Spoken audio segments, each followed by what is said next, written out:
Mr. Stark, great. We could really use some Iron Man help right now. Oof, you're 0 for 2, kid. I'm not Tony, and this isn't Iron Man. Welcome to Watch Mojo, and today we're breaking down the origins of Ironheart.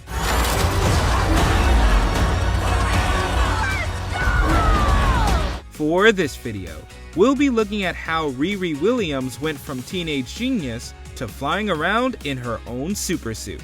What aspects of Ironheart do you most want to see in the MCU? Let us know in the comments. Riri Williams, named after her late father, had seen her fair share of tragedy before she ever put on a metal suit. At just 15, she'd already lost a father, a stepdad, and a best friend. But Riri was a certified tech prodigy and was determined to do something constructive with her grief. So, she put her brains to work, designing her very own iron suit to rival Tony Stark's.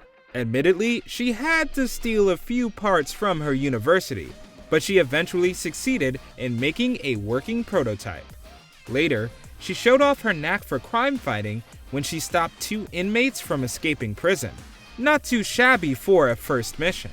In fact, it was so impressive that it caught the attention of Tony Stark himself. He tracked down Riri and officially brought her on as his protege, though she quickly proved herself more than a mere sidekick. During the second Civil War storyline, Riri came into her own by allying with Iron Man's ideology in the hero versus hero conflict. Later, when Tony fell into a coma, Riri took it upon herself to continue her mentor's legacy, albeit with a new name, Ironheart. Of course, it helped that she had Tony's consciousness in an AI chip for any time she needed a good pep talk. I told you, PJs, I'm not Tony. Yeah, but who are you? Not Tony. I am so confused. He's my AI system. His name is literally not Tony, because he's not Tony. Riri may have worn a strikingly similar suit, but she was not just a new Tony.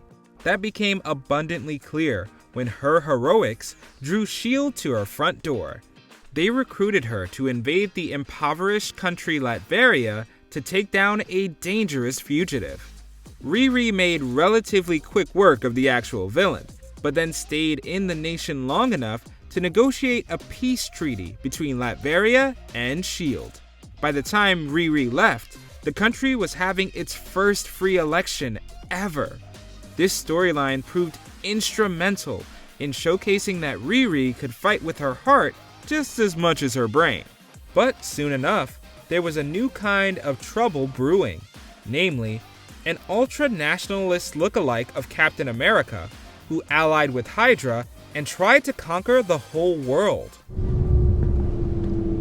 Hail Hydra. It was definitely an all-hands-on-deck situation, which led Riri to join the underground resistance. There, she befriended the teenage superhero team, the Champions, and became something of an honorary member. Unfortunately, a botched operation left Riri and the others in a prison cell for most of the action. But in the final battle, they made up for lost time by busting quite a few Hydra heads. With the real Captain America reinstated, the Champions eventually thanked Riri by officially inducting her into their ranks. With a new team, a new purpose, and even a new suit, Riri was positively soaring with the group. In fact, she ended up getting a bit too close with one of her teammates. The android Viv Vision developed romantic feelings for Riri, but the introverted tech genius didn't have the social skills to politely refute the advance. The resulting tension weighed on the whole team and left Riri emotionally conflicted. Her mind became so vulnerable that she fell prey to the mind control powers of the villain, Blackheart. Ironheart unwillingly fought all of the Champions and may have caused some serious damage if Viv hadn't knocked her out of it. After the traumatic battle, Riri and Viv finally accepted that they were better off as friends. Wow, I'm terrible at this. Maybe we could hang sometime? Like, not as interns? Afterwards, things quieted down a bit, and Riri completed more solo ventures. until suddenly, zombies. Whoa! The dead were rising, and Riri took it upon herself to investigate why.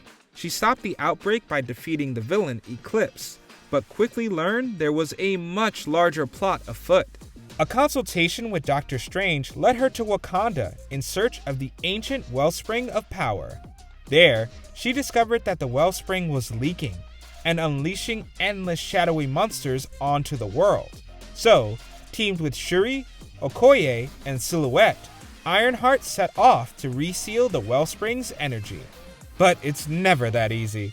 The four discovered that the secret society, the 10 Rings, was trying to open the wellspring for good. The heroes sliced and diced their way to stop them, but came to a screeching halt due to a surprising family matter. One of the villains, Dune, was actually Riri's father. All those years ago, he'd faked his own death to saddle up with the shady organization. The family reunion got cut short when Riri, confused and angry, accidentally fell into the wellspring. Inside, she faced her inner turmoil and later re-emerged to save the wellspring, Wakanda, and the entire world. After handily cleaning up the 10 Rings, she parted ways with Shuri and the others as a new friend to their country. Afterwards, Riri took a well-deserved vacation, except it quickly turned into a forced retirement. The government passed the Underage Superhuman Welfare Act, which outlawed teenage vigilantes. That meant Riri and the champions had to either hang up the capes or be branded as outlaws. Fearing the retribution that would befall her mother, Riri seemingly powered off her suit for good. Her controversial decision had many of the hot-headed teen heroes believing she was a double agent. The champions confronted her, but only succeeded in giving away her address. With no more choice in the matter, Riri went on the run with the others. Later, the real traitor ended up being the presumed dead Vision. She ensured the champions were never far from capture. Thankfully, the team got a welcome assist from the X-Men, who know a thing or two about hiding from the government. Under their protection, Riri got to meet her idol, Storm, who inspired the young girl to face her enemies head-on.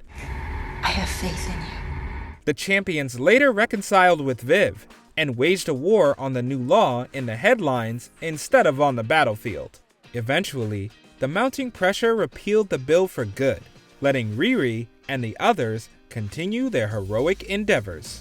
Before we continue, be sure to subscribe to our channel and ring the bell to get notified about our latest videos. You have the option to be notified for occasional videos or all of them. If you're on your phone, make sure you go into your settings and switch on notifications. As a relatively new addition to the Marvel canon, Ironheart hasn't had many chances to show off her stuff outside of the comics. My heart's not lost, just a bit broken. Well, when you're ready. If you want a friend, you know where to find us. An animated special, a few video game appearances, and the infrequent guest spot is really all she has to her name.